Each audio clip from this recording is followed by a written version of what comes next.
وانغ لي تشوان بحذافيرها، وبدأت حملة لسحب جوازات التركستانيين على مستوى المنطقة كلها، وأي شخص يرفض تسليم جواز سفره تفرض عليه غرامة مالية كبيرة وقدرها 90,000 يوان، أي ما يعادل 13,000 دولار باسم التأمين. وإذا ثبت أن أحدا ذهب إلى العمرة أو الحج يحرم من المبلغ المذكور، علما بأن الصينيين الذين يعيشون في تركستان الشرقية يستطيعون الحصول على جواز سفر خلال أيام، ويستطيعون أن يسافروا إلى أي دولة أرادوا. تعريف عام بالجمعية. اسم الجمعية: جمعية التعليم والتربية والتعاون الاجتماعي لتركستان الشرقية. مقر الجمعية: جمهورية تركيا، مدينة إسطنبول. التأسيس: أسست الجمعية بتاريخ 24 من مايو لسنة 2006. مؤسسو الجمعية: اجتمع نخبة من مثقفي تركستان الشرقية بمدينة إسطنبول، ممن ألهب مشاعرهم ما يعانيه الشعب التركستاني المسلم على أيدي سلطات الاحتلال الصيني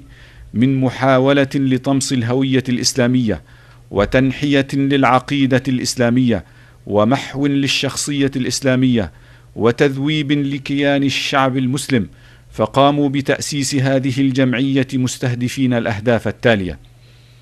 أهداف الجمعية: الحفاظ على عقيدة الشعب التركستاني وأخلاقه الإسلامية الأصيلة، إنقاذ كيان شعب مسلم مهدد بالاندثار والذوبان، تنشئة جيل جديد قادر على القيام بما يناط به من المهام، السعي لتوحيد آراء وأفكار الطلاب التركستانيين في الخارج والداخل، إيجاد حركة طلابية سليمة العقيدة والفهم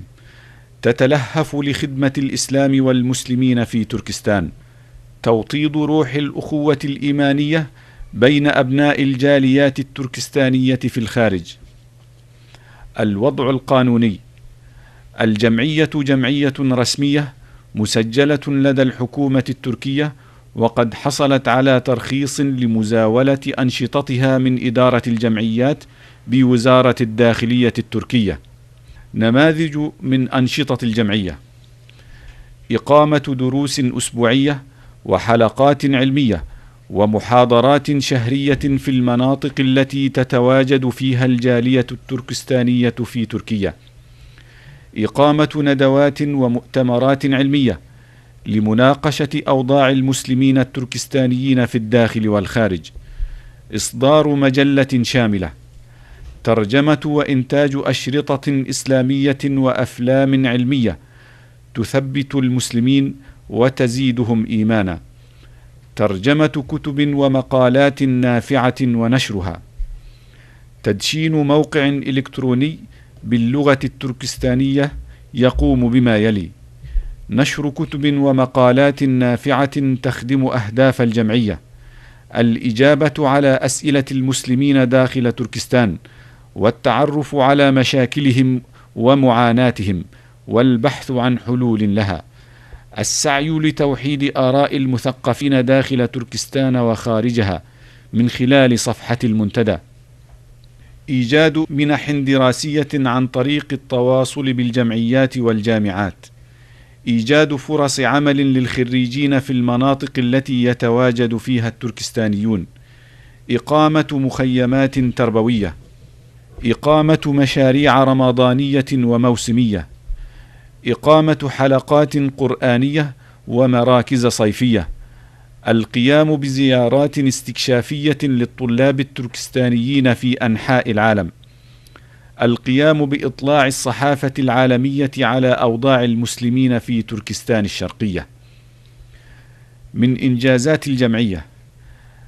الجمعية من وقت تأسيسها في 24 من مايو سنة 2006 إلى 7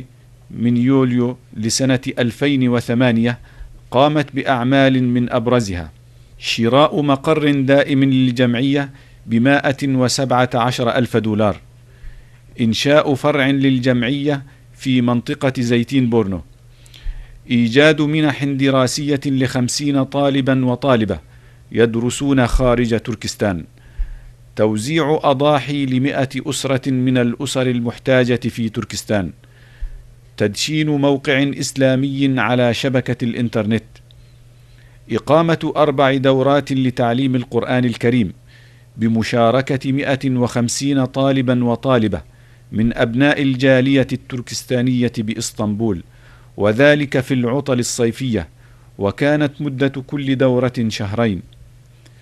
إقامة مسابقات قرآنية وعلمية، وتوزيع مكافآت قيمة على الفائزين والمشاركين، إقامة 3 رحلات تربوية، التنسيق مع الجمعيات الخيرية وأهل الخير والإحسان لتأمين احتياجات 150 أسرة من الأسر الفقيرة، توزيع مواد غذائية على 100 من الأسر الفقيرة، إقامة دروس أسبوعية وحلقات علمية للرجال والنساء، إقامة حفلات الفرح بمناسبة عيد الفطر والأضحى لأبناء تركستان المتواجدين في تركيا، تأسيس مدرستين تمهيديتين للأطفال يدرس فيهما حاليا 40 طالبا وطالبة، ترجمة كتاب جمع الفوائد الذي يجمع بين دفتيه أكثر من 10,000 حديث من أحاديث النبي صلى الله عليه وسلم، الشروع في ترجمة كتاب في ظلال القرآن للشهيد سيد قطب، إعداد كتاب عن قواعد الإسلام ونشره، إعداد كتاب للأطفال عن مبادئ الإسلام ونشره، نشر ترجمة كتاب إنه الحق للشيخ عبد المجيد الزنداني، تأسيس مكتبة إسلامية تحتوي على أمهات الكتب، إعداد بحوث علمية باللغة التركستانية عن ضوابط الفهم للإسلام، إقامة 10 ندوات علمية واستضافة علماء أجلاء من دول عديدة، المشاركة في ملتقى القدس الدولي